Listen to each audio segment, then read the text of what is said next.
So did we cover all our favorites, all of our big parts? Derek, did you I would get like to yours? actually Yelena, right? I mean, Oh, if we're gonna go yeah. spoilers, yeah, I wow. mean, Small Yelena potatoes. also. Yes, I mean, like Florence Pugh was amazing in it again, right?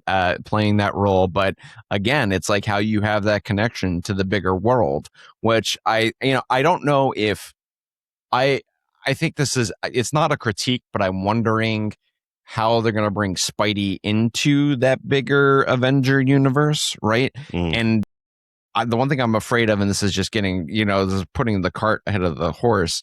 Have they shown us enough for Doomsday coming up of, who this guy is and what the threat is?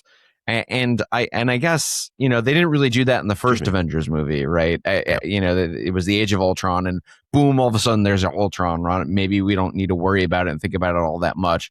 But Thanos, right, was such a built up thing that, throughout all of the franchise, I'm kind of wondering, I want to know where Spidey fits into it. So I think I've heard, I don't know if they're rumors or that they've announced what movies are coming out. So we know there's Doomsday and then there's Secret Wars.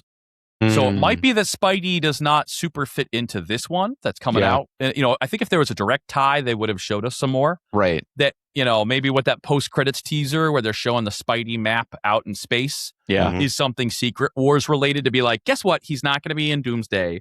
Or maybe he will and it's a pop-up or, a surprise or something. But that he doesn't factor majorly into the story and that we'll get a Secret Wars or something there.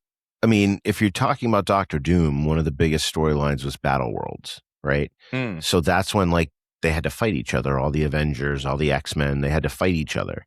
So seeing that, and we saw a tease of that in that, we saw Gambit and Shang-Chi. We saw, Cyclops come in. Like we saw them kind of fighting each other. You also saw Steve Rogers as Nomad, which could mean that he's either a good guy or a bad guy and he's going to fight on Battle World. I don't know.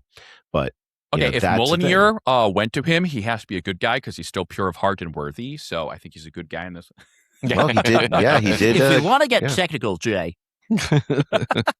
Well, do we want to hit upon any, I guess, points that we thought that weren't so good? I wouldn't say not so good, but I don't know how to say this. I missed not seeing Daredevil. Like even Daredevil in prison, right? Because I mean, it's been out for long enough. If you haven't seen Daredevil season 2, see it. At the end of Daredevil season 2, he's in jail, right, for vigilantism, right?